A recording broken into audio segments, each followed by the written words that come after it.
Welcome to Narrative Notions, where we unleash our unbridled, maybe unpopular opinions on all things media, books, TV, whatever. We are your hosts, Bethany and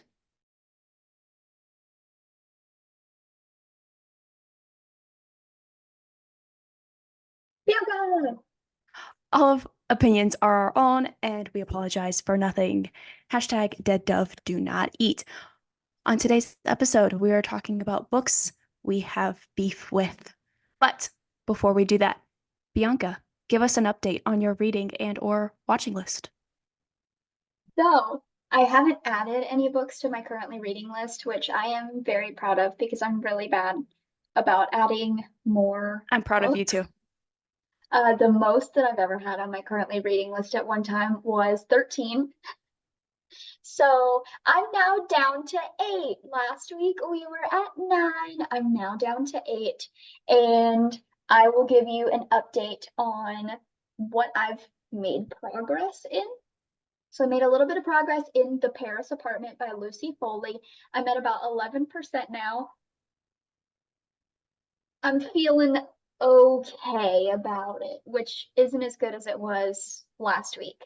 And I have made some progress in A Dowry of Blood, which I am loving so far. Oh my God. I'll get into that, but I have finished one of my advanced reader copies, which was A Place for Vanishing by Anne Freistadt.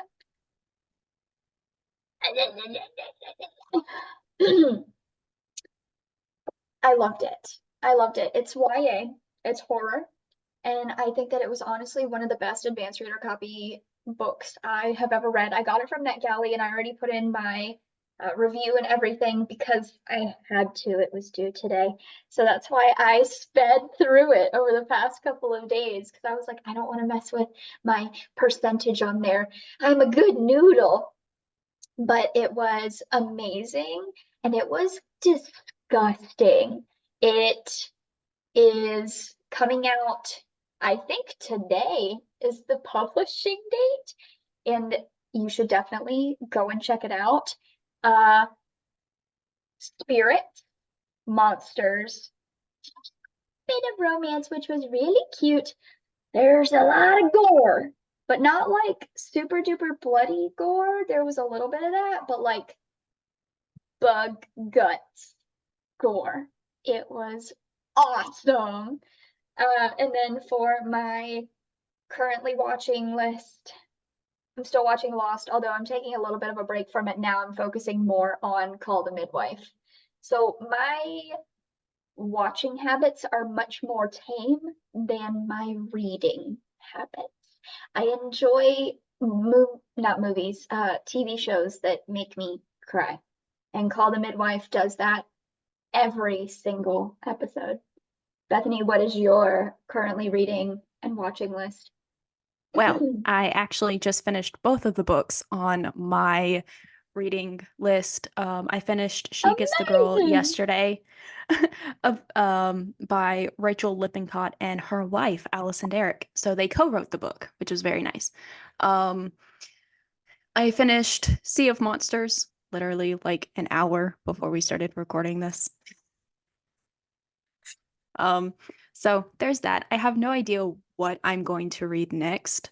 Um, I should probably read the next Percy Jackson book, but I have read The Titan's Curse before. I read the first 3 books before I got switched out of the class that had them in like high school, and I got very upset because I didn't get to finish them. But so I do remember The Titan's Curse. I have read that one. But if you know, you know of what happens. And I want to spare myself for a second. So I might start reading Duet with the Siren Duke. Maybe. I gotta think about it. I'm very excited. Currently watching still the same animes, Case Study of Vanitas and then Bungo Stray Dogs. Getting through very slowly though. It's heavy content. Um, And then Percy Jackson, the new episode comes out tonight, so that will be exactly what I'm doing after we film. All So right. today we Yes. are talking about books we have beef with, which this is going to be a whole lot of me ranting. I have like 10. I honestly have more because there are books that I have DNF'd. I am a big fan of DNFing books because if I don't like it, it's a waste of my time. I'm not going to finish it. However, I That's fair. love torturing myself for book talk. And for our friends on Spotify, that will be in the description. Same thing for YouTube. Definitely check out our TikToks. But for the sheer amount of books I have beef with, I think Bethany has three. Yeah. I have five that I have extensive notes on. So that's what we will focus on. Maybe one day we'll do a part two with the rest of them, but these five, I need to say things. What are yours? Well, we can flip flop back and forth. Yeah. Do you want me to go first then? Yep. All right. So, oh, just before we do get into this episode, any of the books that we mention, keep in mind that again, these are our own opinions, but also there are probably going to be spoilers in this episode. Yeah. So, if we mention a book that you would like to read or are currently reading, maybe skip this episode. All right. And on that note, my first book is the final book in the Caraval trilogy. I have a lot of things to say about It has been finale. salty for like 3 years now. Yes. Okay. And we're going to go into why. So, one of my biggest things about the book that irritated me the most was the favoritism. As an author myself, I have favorite characters. I do. But tell me why one character, Donatella, had I think I did the math. I think it was like 30 something chapters when her sister had like 12. That's such a huge gap. Why is there so, why is it that big? It just, Sounds like Donatella might have been a self-insert. she, I don't want to say that maybe she was or she wasn't, but it was, it was very irritating because I did not like Tella as a character. I didn't. I didn't like the second book because of her, because it was her perspective. So then when they were flip-flopping back and forth between her and Scarlet in the final book, I was I was so irritated because chapter after chapter it kept being Donatella and I was like, I just want to read Scarlet. Give me my man Julian. I don't care about Legend and Dante and Jax. Jax had no personality to me, okay? His only personality trait was not finishing his apples. He would take a bite of an apple and then he would throw it on the ground and then walk away. This man would not finish his apples, and I don't understand why. He was allergic to finishing his fruit. And so that's why I don't want to read the Once Upon a Broken Heart series, which is because it's focused on Jax, because he had no personality, and I'm scared to read it. Um, it it feels like the entire trilogy was was truly about Donatella, which is fine, but if that was the intention in the first place, why would you write the first book in her sister's perspective and then include the sister at all? Why would you give her a whole small storyline in the final book? That's what I don't get. And if it was about Donatello the whole time, I probably wouldn't have read it because I did not like Donatello as a character. I just didn't. Especially towards the end of the first book, first of all. Mm. Anyway, moving on. What are my other notes in here? Oh, We have notes. I have we do have notes. extensive Oh notes. yeah. Um, Yeah, so we know how I feel about love triangles. I don't like love triangles. And there was a huge love triangle that didn't make any sense because it's between Legend and Jax, who won. Jax didn't have a personality to me. He kissed her maybe once and he was like controlling. He was some blonde dude who doesn't like apples that made her heart flutter. So she was kicking and giggling her feet the whole time. And then Legend kidnapped her sister. And then just like he's a bad person. Legend is a giant red flag. And on the topic of Legend, there is one question that has been bugging me about this entire series that I never got an answer to. And that question, ladies and gentlemen, why did Legend give Scarlet that dress? For those of you who do not know, Legend, who is the ringmaster of Caraval or whatever, he gave Scarlet a fancy dress that used to be a person. The dress was Okay, continue. A person. Continue. the way you just froze. Yes. So the dress was once a fate who was turned into a dress. So now this dress is sentient. It has feelings, it has emotions, and it can change what it looks like depending on what it feels or if it likes the person it's looking at. So the dress Well, changes. damn, if it changes to something ugly, then you know how to think you're ugly. I'm Okay, offended.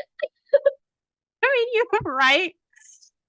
So, what I don't get is why Legend gave her that dress because he had the dress the whole time. So, why did he give it to Scarlet and not Donatella? And if it was ever answered in the books, I must not have paid attention because it was told in like a Donatella chapter, because that is the only reason I did not have an answer to that. So if Stephanie Garber gave an answer to that question, someone please tell me because I cannot figure it out for the life of me.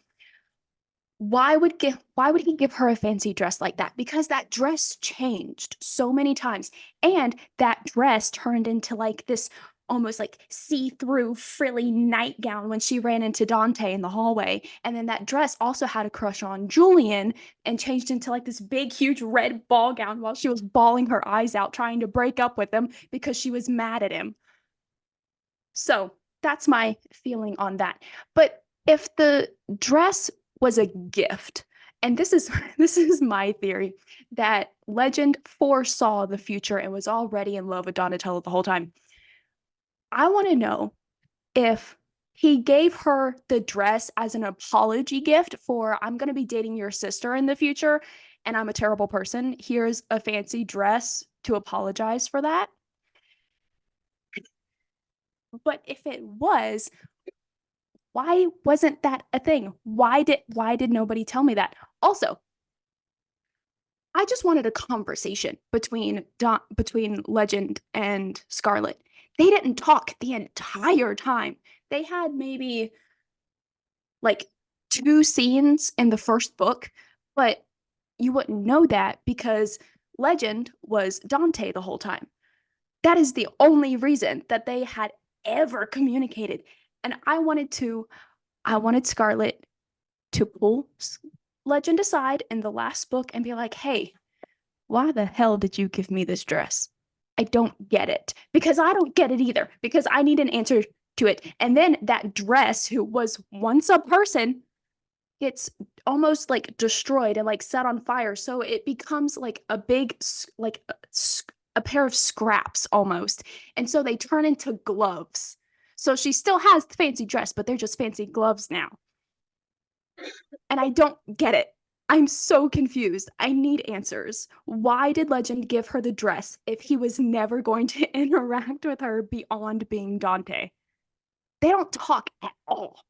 Like, not even oh, hey, you're my sister in law now because you're dating my brother and I'm dating your sister. Nothing. Nothing. I don't get it. She has more beef than I thought she did. Oh, yeah. This has been, I have This has been Years of pent up brewing. for so long. Rage. Brewing rage. So much. Because So I need to know. These are answers that these are questions that matter. These are things that matter. I need to know. Why did she make the entire series about Donatella and then just writes the first book in Scarlett's perspective? And then why did Legend give her the freaking dress? Why? my first book, I don't need any questions answered about this because I literally don't care that much. I just hate it. And also, again, disclaimer, these are our opinions, you know. I feel very particular ways about these books, but my first book is It Ain't Me, Babe by Tillie Cole, which is part of the Hades Hangmen series. And I went into it really excited because I was recommended it on Book Talk probably 15 times, and everyone was like, oh my God, it's so amazing. Motorcycle gang, blah, dark romance, which it is, but it's also stupid. So, the main character, for anyone that doesn't know, is in a cult. She's in like one of those Latter-day Saint cults, and she's being married off to some old geezer, and she manages to escape through a fence after having her leg frickin' chewed on by a dog. And then she's wandering through the woods and she somehow manages to find a building in the middle of butt fuck nowhere. And that building just so happens to belong to a motorcycle gang. And then she remembers from like her childhood, she had fallen in love with this guy, well, okay, not even this guy, but like this boy who saw her on the other side of the fence. And then they're like, oh my God, it's fate, and we need to be in love. I liked exactly one part of this book, which was the escape scene. That was really cool, and it was very intense. Everything else went downhill, and it was kind of terrible. The writing was bad. The male main character has a stutter, and it is so poorly written that I would just skip over whatever he was saying. Stutters can be done well in writing. There is absolutely no reason you need to repeat the same noise 15 times per word. That's not usually how stutters work. I don't have a stutter, No. so maybe I don't know, but we get that he has a stutter. We get it. We It's don't also need to just do very annoying everything for else. readers to read. Every paragraph, every single word, da da da da da da. You don't need to do that. We know that he has a stutter. We know. But then he's also the leader of the motorcycle, and nobody knows that he has a stutter because he doesn't talk. He makes other people talk for him. What? I don't remember that in your commentary. She commentates these books when she reads them to me because she needs to get it out somehow, which is why she's so calm now because she got it all out when she commentated it to me the first time. But I don't think you mentioned that before. The leader of the motorcycle gang. He just don't talk, and nobody knows he has a stutter. And then she's in one of the scenes. She's like, "Babe, it's okay." And then like I think she faints or something. And then he's he finally talks out loud because he's like holding her, and he's like, "Someone help!" And then everyone learns that he has a stutter, but nobody knew before that. Wow. The relationship was disgusting. It's like there's so many red flags, and like normally I am so good with red flags because red is my favorite color, and I also wear rose tinted glasses. But some red flags are not acceptable. She's in a cult. She has lived in a cult her whole life. She has had no experience with anything outside of her cult, where they assault young women. And he just expects her to know what's going on and to just be okay with motorcycle gang etiquette and life and other rules. And he's got like scantily clad women all over him, like in his room. And he's like, no, nothing's wrong. And she's jealous. And he's like, why are you jealous? You have no reason to be jealous. She doesn't know anything. She doesn't know anything. She's basically, she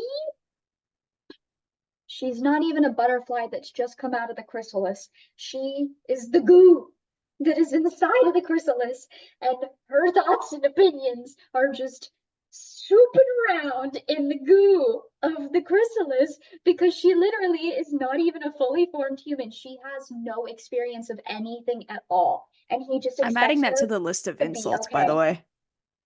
On another episode, we will talk about my list of insults. But this man gets so mad at her about so many things and her not knowing things. You're not teaching her. I'm done. I'm done. I remember nothing else because I've blocked it out. Everyone was like, you need to read the next book. No, I refuse. Literally, the writing is so bad. It's so bad. Why would I want to continue? I don't understand. Like, is it going to be more girls from the cult being abused and motorcycle dudes like, yeah, I wear leather. You're going to wear leather too, and you're going to be my old lady. Is that just the rule No. of motorcycle gangs? You have to wear leather. Yeah, they have like vests and stuff Oh my god. for the Hades Hangman. Have those chains that boys in like the early 2000s had connecting their jeans to their wallets. Just a chain connecting the leader of the motorcycle gang to his old lady. No. Oh my gosh. Okay. My next book is Water for Elephants. Here's the thing. I don't have much to say about this, except I do. I have very little, but very lot to say. So we're gonna we're gonna see how this goes. All right. So one short little topic that is like very obviously obvious, um, the animal abuse towards the circus animals, obviously. Um, Absolutely hated it. Couldn't do it. I skipped over those scenes. Um, and so like animal abuse and like heavy child abuse, I can't do. Like it's just I can't. Which is why Bungo Stray Dogs and the case study of Vanitas are difficult for me to get through because it shows their backstories. And everyone knows that in shonen anime, you have tragic backstories. So My dad yeah, beat me and threw me into a crate in the basement and only gave me crumbs. Now I'm a you should watch circus. Bungo Stray Dogs if that's the worst thing you can come up with. Just say it. Um, my next topic, the next 2 points are kind of like they coincide with each other, you know? So I just want everyone to keep in mind that when I read this book, I was a sophomore in high school. Okay, so for what I'm about to say next might be very jarring because I want to know why the hell in the first like 2 chapters did I have to read about an old man, an old ass man, describing what his dick looked like? Why? Why? And while we are on the topic of male appendages, this the sex scenes were traumatizing to me in high school. Okay? I can't tell you if they were good or bad. High They were very school? jarring. I did not see it coming. I did not know what it was about. I just thought it was about a dude who fell in love with this circus girl saving the circus animals. I thought that that's what that was about. That is not what it was about. I keep in mind that I was a sophomore in high school when I read this. And they thought it was And okay to just give you a book with weenies in it? Okay. yeah, my teacher recommended it to me. He asked me what books I was into, and at the time I was kind of into romance books, and he was like, "Here, read this one." And I'm like, That sounds "Sir, like he needs to not be a teacher and he does some things on the side. Know what I'm saying?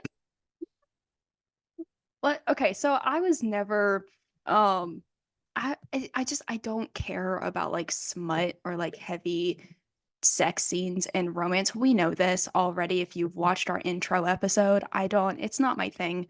Um And sometimes every now and then I'll read like smutty fanfics, but like nothing overly sexual. Um, which explains a lot now that I think about it. So imagine my surprise in high school when sophomore year, my teacher came up to me, presented this book to me. I think you'll like this. Not telling me that one, it had heavy animal abuse in it, and then two, I would be reading about an old man's dick. Just saying. So I think maybe this book is why. I think Water for Elephants might be why I don't like heavy smut in romance books because it traumatized me in high school. Um, I will read it on occasion if I'm feeling risque and I'm in the mood for something, but Risque.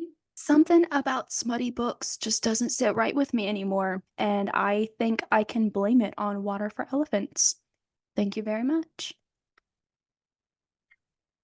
My next one is Welcome to the Dark Side by Giana Darling. Now, let me point out that I believe this is the second book in a series. I had absolutely no idea. However, I think you can read them as standalones. They just happen to be in a series. Taboo romances are fun. I have read taboo romances. Age gap is not a problem. This is not taboo. This is illegal. She's 17. She's Ooh. 17. She is 17. She is 17. You want to know how old he is? Bethany, take a guess. I don't remember if I told you this. Take a guess how old this man was. Was he like in his 40s? Not quite that bad, but we damn sure were close. He's 36. Oh my. Mm-mm. She is 17 and he is 36. I don't know how I That's didn't DNF this book. yeah. I Girl. had to say 19-year age gap, but I was like, I don't know. But also that was one of the first like dark romances that I read. So I wanted to try and get through it, but it was very difficult. He's known her since she was 7 years old. 7. Ew. He saved her life because she got shot. Because of him, because of him, she got shot and he saved her life. And decides at 17, he's like, yeah, I want me a piece of that. He groomed Oh. her. For definite, she's 17. She was working in his bar slash strip club at 17, slanging drinks in no clothing. One of my points on here is in all caps, where is your mother? Good God. She kind of ran away from home a little bit because her parents were terrible, because they're the reason she got shot when she was a kid. But where is your mother. Also, she was stripping. She decided, you know what? I want to make him jealous and I want to make him pay attention to me. So she started stripping in the middle of this club at 17 entire years old. She was stripping. And he was like, you know what? I'm gonna get me a piece of that in the middle of the strip club. Starts messing with her. He told her, I want you to have my babies. She is a baby. She is a baby. She is a child. I, Have you seen those TikToks that have been going around of the people doing like when we were young or something like that? And it's like those really huge, disturbing age gaps. it's That's like, what that oh, reminds me of. we're 26 and 46, but once upon a time we were 25 and 45, and la la la, 16 and 36. What is that? Have you seen the ones where it's like grown men holding infants? Yes, I saw one where like he knew her when she was just a little bitty baby, and now she's like Yeah, in her 20s and they're married, and that is that's ugh.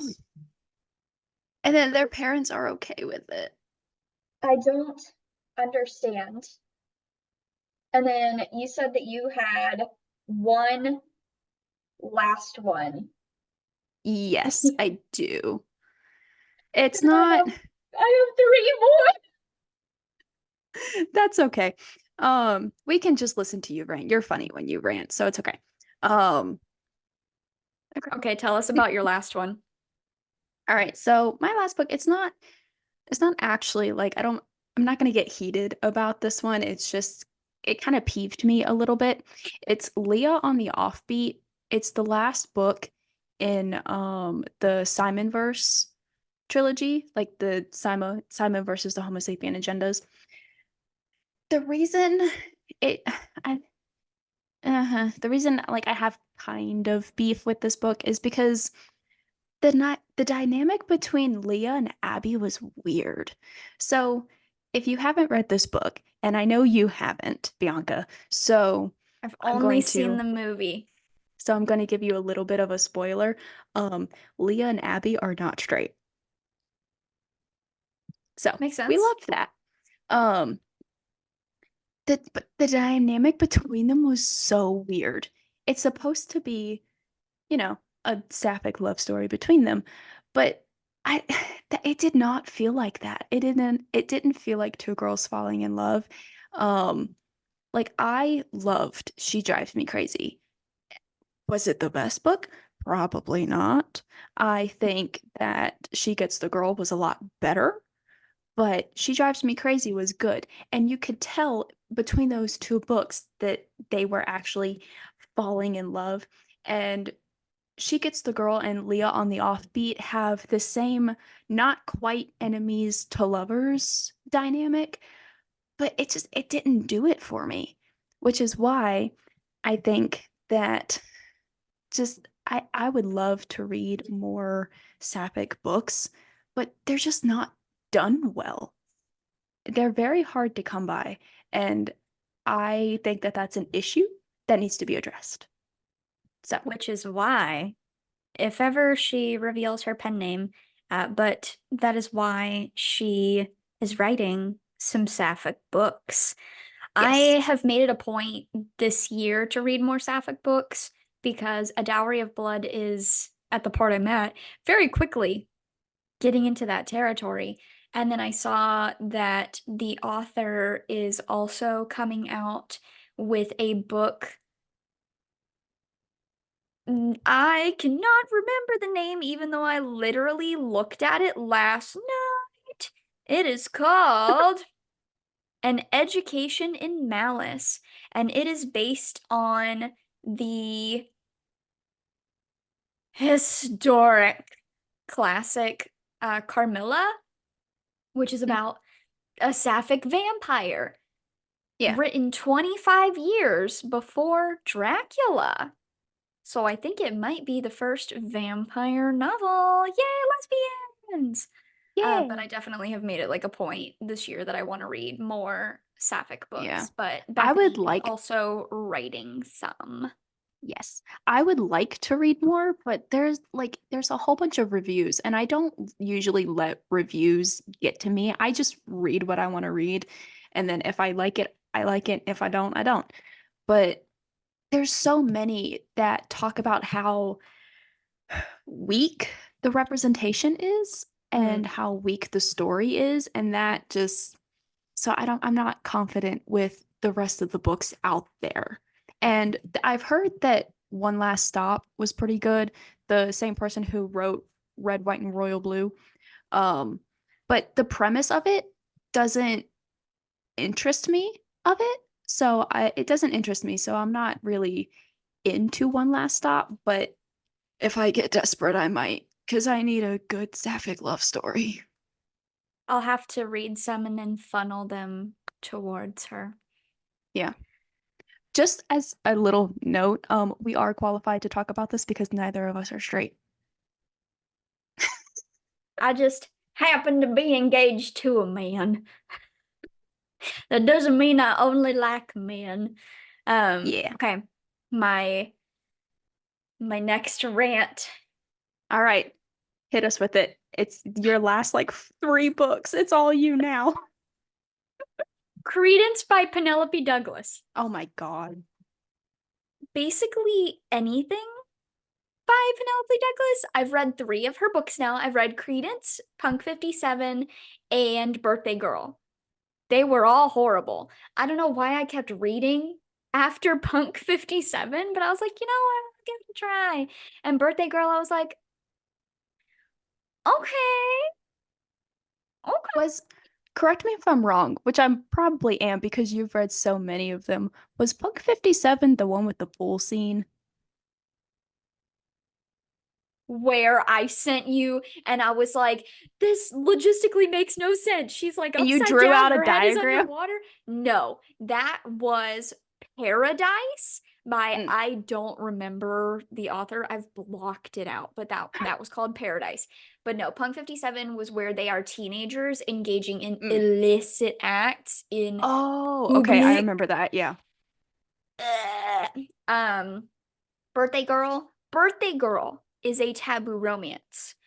She is legal in the book, if I remember correctly. Correct me if I'm wrong, people of the world, but she's legal and she gets with her boyfriend's dad, which is not good, but it's not the worst because she's legal.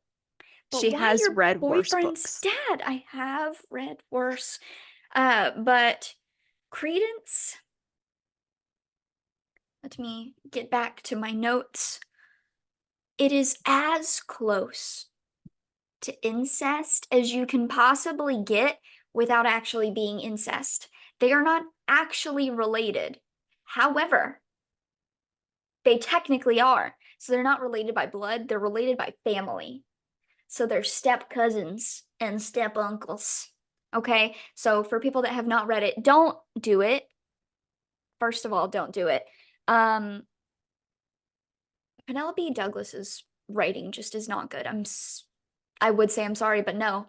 No, we apologize for nothing. Her writing is not good. It's just not. It's so juvenile. They are related without being related. So for the people that don't know, again, she's 17. She's 17 and she's related to this like famous actress lady whomever. I say related, it's her mom. Duh. Her mom and her dad off themselves and leave her Oh. and just expect her to just like figure things out. So then she has to go and live with her step uncle and step cousins up on a damn mountain. Which, when they're up on the mountain, when it hits winter time, they can't go anywhere. They are literally snowed in on the mountain for months, and she is the only woman.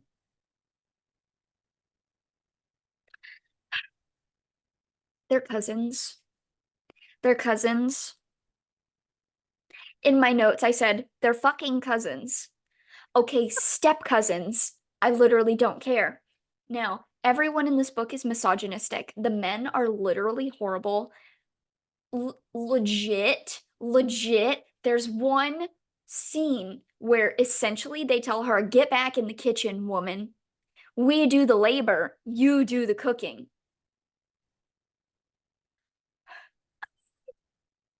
Bella, do you hear this? Bella, you would never let someone speak to you this way. I miss her. Hello, my Bella.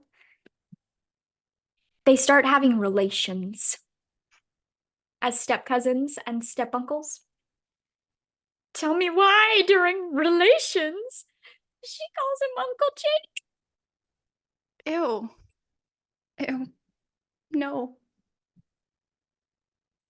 I mean, I've seen videos about it on Book Talk, but I never watched them that far.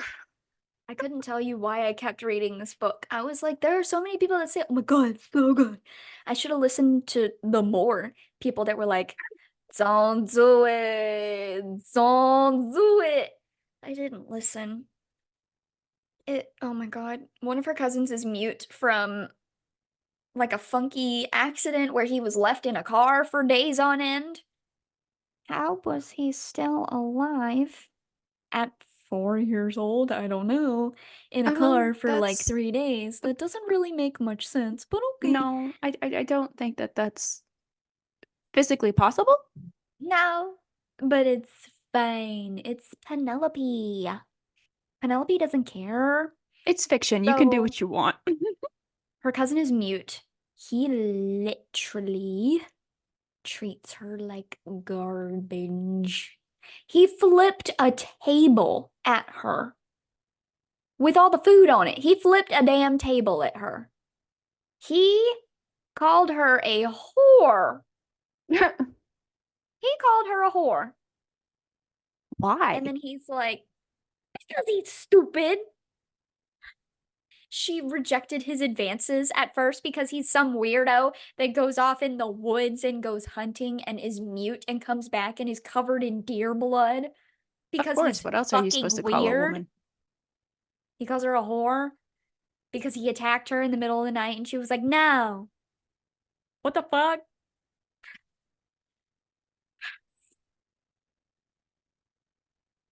She goes to leave and she expects him to be like, no, you should stay. I love you so much. No, I'm so dead ass when I say this man helped her pack. He put her luggage in the car and told her to leave. And then she leaves. And for like however many months, I couldn't even tell you, dude. For however many months, she's off, she's living her life. And he comes and he's like, oh my God, let me win her back. This man teaches himself how to talk again by reading out loud. And she's like, oh my God. And he learned to speak for me again. Let me have his weird mutant cousin babies. I And don't think then that's how speech therapy works. I'm not a professional, but I don't think that that's how that works. And then at the very end, they decide to all leave the mountain. Whatever. And then they become like weird traveling hippie people. And they live out of a van and they just camp. And they get spicy with their kid around. I remember the kid having some stupid ass name too, but I can't remember what it is. And I wish I did because I probably would rant about that too. But yes, weird cousin babies. You know, I never thought Cousin about this fuckers. before, but as you were saying that they became like van life people, that makes me feel even worse for like the traveling families. Because your kids are in the car. They're in the RV. What are you I gonna can't get do? away from you. They hear it always. And then you're just making more siblings to put on your weird van life YouTube channel Like, oh for yeah, hey them to kids, take why care don't you of. just go put on your noise canceling headphones for an hour? As the van rocks back and forth. Hey, Becky, do you think it's gonna be a boy or a girl this time? Stop it. Oh my god. Okay, Bethany doesn't have any more, so my last two. My next one is mostly disappointment for me. Like, Mhm. The Perfect Child by Lucinda Berry is one of my absolute favorite thriller books. I love it so much. It's so good. I love her books. They're so good. I was like, I need a sequel because I need to know what happens. The Perfect Child, it's this little 6-year-old child who is essentially like possessed by a demon. She's not actually, but that's how she acts. She tries to kill her baby brother. She tries to kill her mom. She does actually kill her aunt. Spoiler alert. I'm so sorry. She's literally crazy. She goes to like a psych ward forever. The sequel, A Welcome Reunion by Lucinda Berry, is her as a grown adult. She turns 18 and gets out of the psych ward. She is a sociopathic narcissist who is manipulative. So Is that the she whole trifecta? manipulates people. She manipulates people and she's beautiful.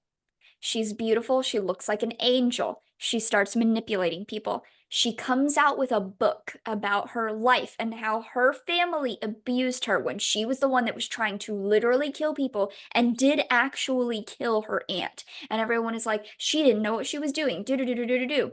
Well, the mom remembers. The mom remembers, just like the North remembers. The mom remembers and is trying to keep her son safe from this crazy girl.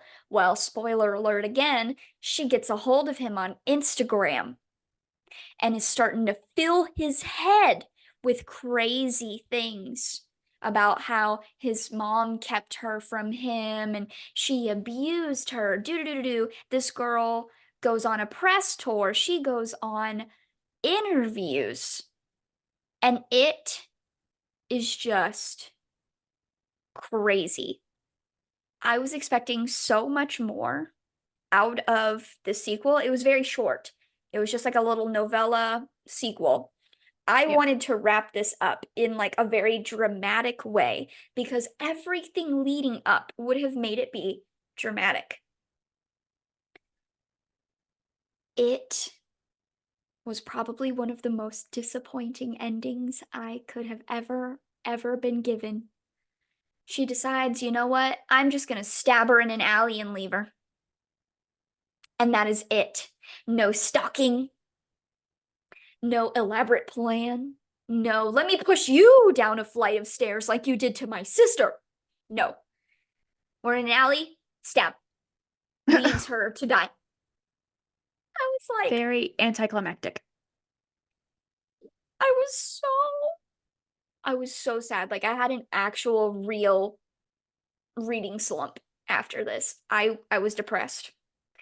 In my notes, I have, where is the suspense? Where is the drama? You give me that absolute masterpiece of a first book, and then you end it like that. Yeah. You should have just left it how it was. I'm mad. Yeah.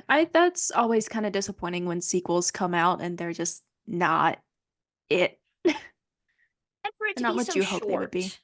I'm like, if you're Yeah. gonna give me a sequel, at least make it a little bit longer. No, it was just a novella. And I'm like, Yeah. this is a waste of my time. And I was so excited. Yeah. Yeah. I get that. That does seem disappointing. I can't think of any books that have disappointed me like that other than Finale, but Finale was also a a long full-length book and not a novella. So Mhm. I'm trying to think. I can't I don't even think I have novellas, if I'm being totally honest. I just got it on Kindle Unlimited, and I was like, this is gonna be it. We're gonna tie up everything. She's gonna set her on fire. It's gonna be amazing. No, she stabbed her in an alley and she left her. Stab. Whatever. Now, my last book that I will really rant about, unless we do a part 2 to this, because I have more books that I could talk about. We're just not going to do that today because it's too long. I've been talking for too long, but maybe you want to listen to me. It's fine. My last book is Gothikana by RuNyx. I love watching rant videos on YouTube about this book just because of the of it. I went into it again very excited because the cover is really cool, and I apologize for nothing. I judge books by their covers. Yes. If I like the cover, I'm gonna read it. If I don't like the cover, I'm probably not gonna read it. I'm a very visual person. I'm a visual learner. It had a really cool cover, so I was like, oh my God, this is gonna be amazing. And then everyone was like, student and professor relationship. Ooh. I was like, oh, I like me some of that. Dark academia. They're at some funky ass college up in the middle of nowhere on a mountain. Yeah, that sounds right up my alley. She's not like the other girls. My name is Ebony Darkness Dementia Ravenway. I have ebony black hair with red streaks.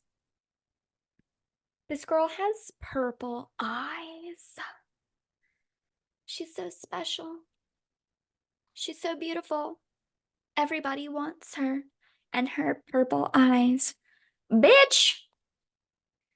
Get away from me. Essentially everything was ruined. One, the writing of this was not good. It very much was giving fan fiction, which some fan fictions are amazing. There will be an episode where I just rant about Manacled. Ah. I think I cried for days. We'll come back to that in another episode. Just know that I love Manacled, and I am a big Hermione fan. But this was giving fan fiction in like the worst way. I used to write fan fiction on Wattpad. Don't look at me. When I was like 15, 16, and I was a Tumblr girl. And I would let everyone know that I had a new chapter coming out, and it had a playlist at the end, and it also had a Polyvore outfit for each chapter. This is what the character is wearing. She's wearing gummy bear leggings and an oversized My Chemical Romance t-shirt and 6-inch platform heels with spikes.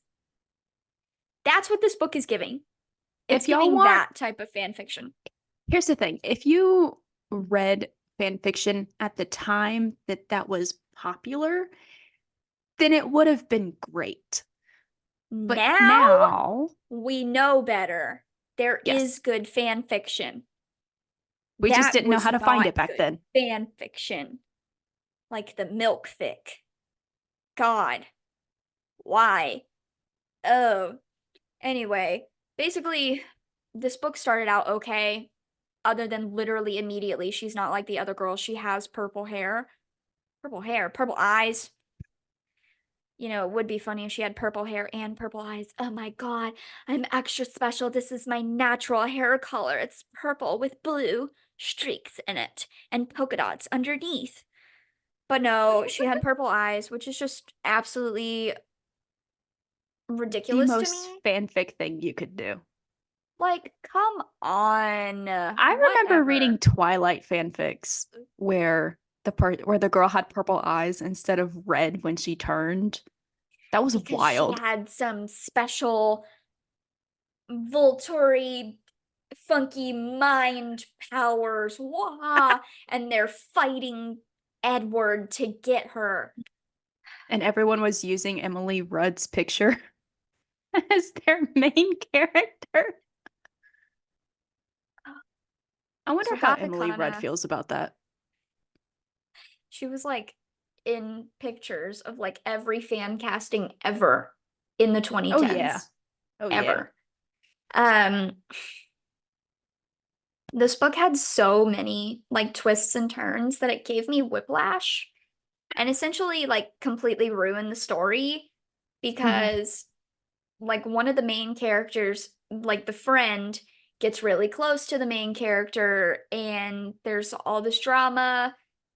She thinks that there's like ghosts and witches in the woods that killed people, which again, spoiler alert, they did kill people, and her friend is a descendant of them and decides, you know what, I'm just going to start killing people and it's going to make me so powerful. So she uses this weird powder stuff that apparently gives her the ability to control people. Like it inhibits them enough that they listen to her persuasion and they listen to what she tells them. Even though there's not like real magic in this book, she thinks she's using real magic, but really she's using like magic mushroom powder to get these people to jump off of buildings and die Wait. for her. So it's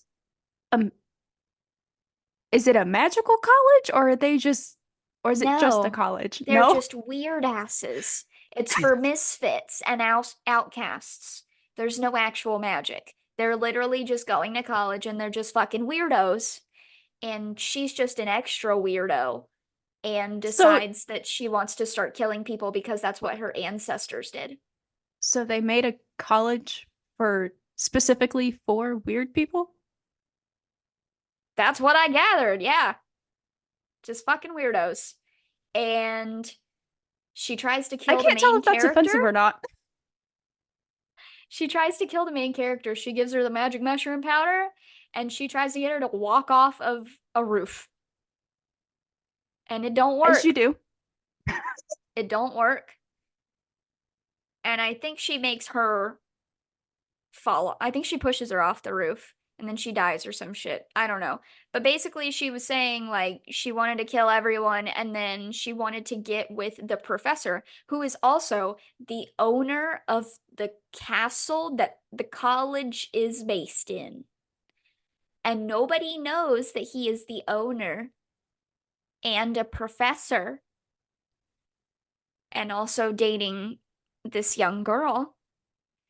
And the crazy girl is like, hey, guess what? We're cousins. Which is fine because I really want to get in your pants and we could be the most serious power couple to ever power couple. And we could kill people and take over the world.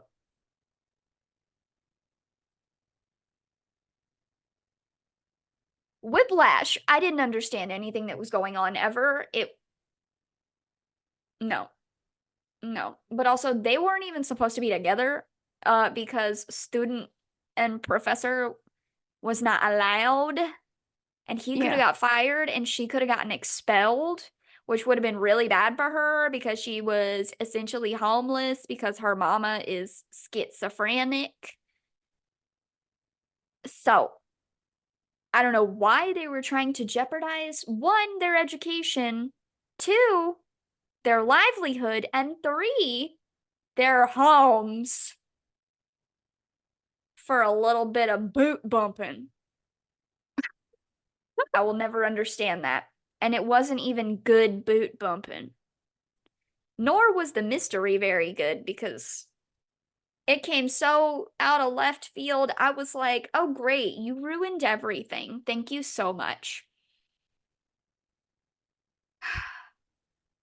If you want a part two, let me know. The next books that I have to talk about are Places No One Knows by Brenna Yovanov, which I talked about in our intro episode. The Boss by Abigail Barnett, if you want to hear about that. What Lies Between Us by John Mars. Truck Driver by Jessa Kane. And then if you want me to go more in depth about the other Penelope Douglas books, I can definitely do that. But that is all I have. That Yeah, is extremely extensive. But that was also a long time of you listening to me talk about these poorly written books. Yeah, part 2 is probably just gonna be her talking the whole time too, as well. But you know what? She's funny, so I'll take it. All right. I think that's it for this episode. So thank you, friends, for listening to this very long episode of Narrative Notions. You can find us on YouTube and Spotify, depending on whether or not you want to see our faces, and we will see you in the next episode.